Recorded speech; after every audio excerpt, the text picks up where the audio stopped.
Morning, everyone. It's April the 17th here in the Philippines, Thursday, I believe. I've got my voice in. Hiked out to the second beach, I call it, or Zipline Beach is my official name for the beach. So it's kind of a second beach out of Cabayagan. That's not used much because there's no shops or touristy spots on it, so unless you walk over and you're walking to enjoy the beach, you're not going to probably come over here because there's not much to see other than that nature, which is perfect for me. Anyhow, I was thinking about, as I walked over here, a couple dogs walked up to me and very friendly, laid down next to me and followed me a little bit along the beach as I came over here. And I wanted to speak about the differences with the dogs here. I think it's really interesting, quite interesting, and maybe shocking or surprising as well. We'll call this the amazing dogs of the Philippines. So getting into that, what's so surprising here is that there's almost nobody walking on a leash. There's no license that I'm aware of. Dogs, people have 2 to 6, 8 dogs. They all run free in the town, in the city, and on the beach, wherever they're at. They're not confined, they're not caged up typically, although there are some exceptions. There's probably 2 or 3% that are walked on leash, and maybe 10-15% are in cages, some of them. But generally speaking, most of them is allowed to run free. Yet in the West, I mean, we got license, we got leash laws, everybody's got them fenced in, locked up, can't run free. And yet what I see here is there's far less problems with dogs biting people, attacking, things, causing trouble, getting ran over, getting lost. Fighting with other dogs is probably one of the most common things, which is still not common. And so I just question, it makes you question the West versus East. Are we too restrictive and governed and don't allow our dogs to run and learn for themselves because we're very isolated or controlled over in like the West, in particular America, because that's where I come from. Where here the dogs are allowed to experience, this is a car, this is a bus, get out of the way. It's going to, run you over and kill you. In the West, we don't want Fluffy to get ran over. Well, we certainly don't. We don't want him to get killed here as well, but I think dogs are much more socialized and smarter because of that, and their experiences to all the things they may encounter in the Philippines.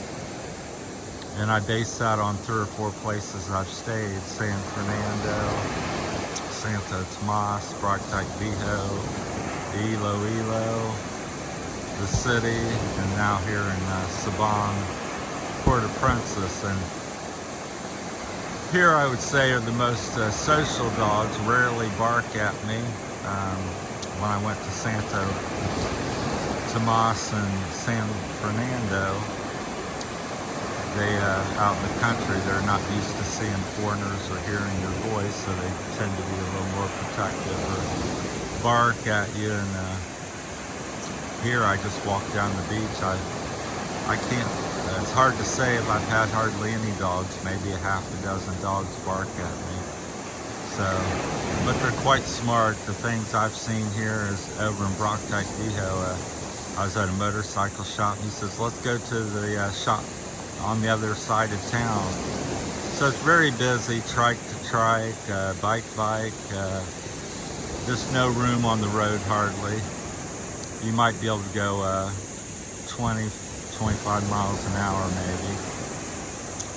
So his dog jumps up and starts following him. I said, you know, I'm thinking that dog's going to get killed.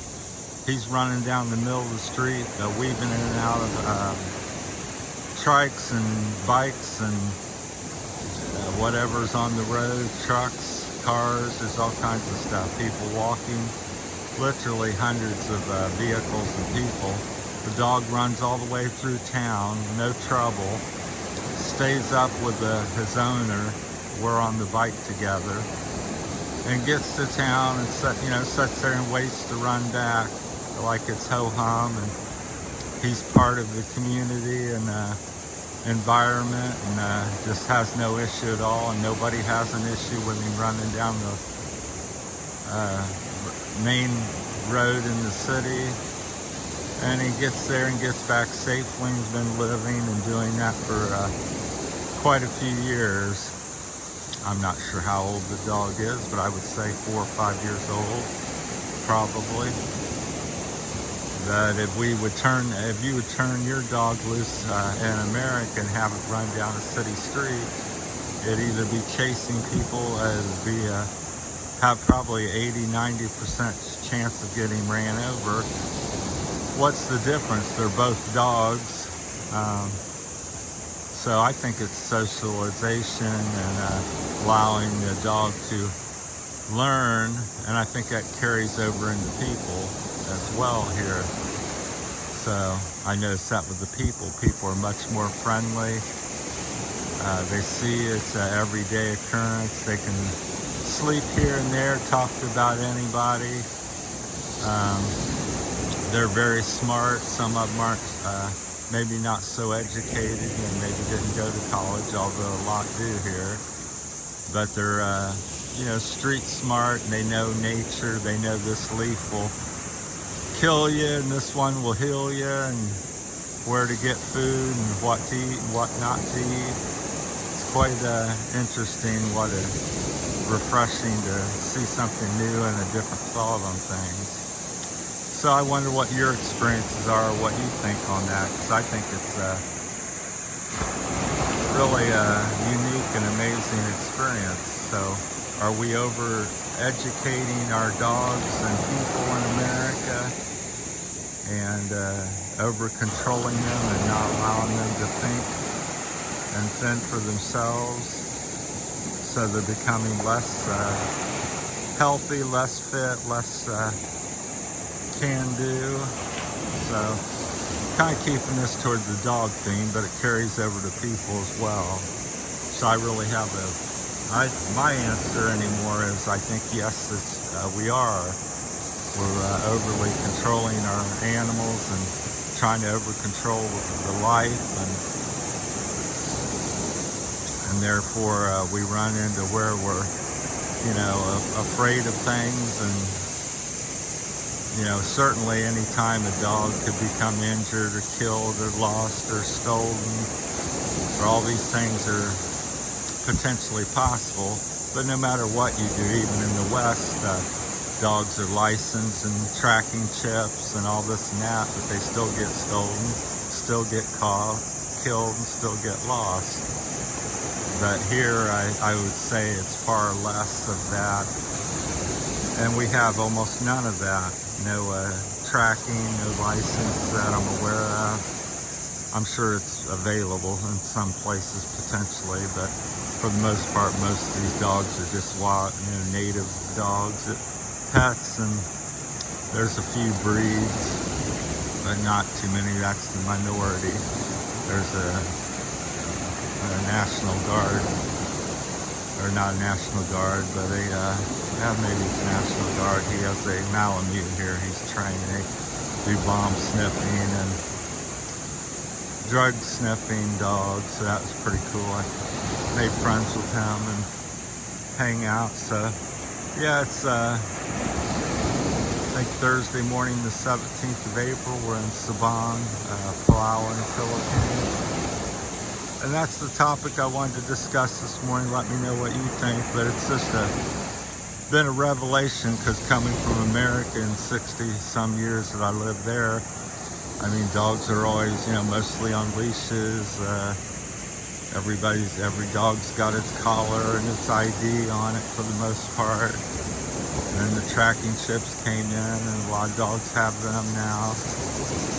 And yeah, I still see, dogs getting lost and dogs, getting hit by cars. And here I've seen very few. I've not witnessed any, but I have seen some dead dogs that have gotten hit. There's been maybe 3 or 4 that I've seen in 2.5 years. And that's not many considering all the dogs here. There are thousands upon thousands of dogs. Like I said, almost everybody owns a couple dogs. 1 to 6 dogs typically. Very common to have 2 or 3 dogs per house. So that's a lot of dogs when you consider there's some, I don't know how many people, 150 million or some big number of that of people, and every one of them almost has 2 or 3 dogs. That's, 300 to 600,000 dogs here in the Philippines potentially. So that's just came to my mind, and I've been noticing, and it's just really shocking. So that's my questions or thoughts on that. So let me know in the comments what you think, and if you've experienced anything like that, and if it has any interest to you. Thanks for watching, everybody. That's it. Terry's Philippine Journey, my morning walk here in Sabang. Sun's coming up. It's probably about 7:30, I would say now, maybe 8. We're heading back. Tide's coming up. So I got to cross the little creek or river before it gets so deep that I get my wallet and phone wet. Because it gets up to about a meter and a half deep here at the very high tide. So, all right, that's my time on it. The amazing dogs of the Philippines. Thanks for watching, everybody.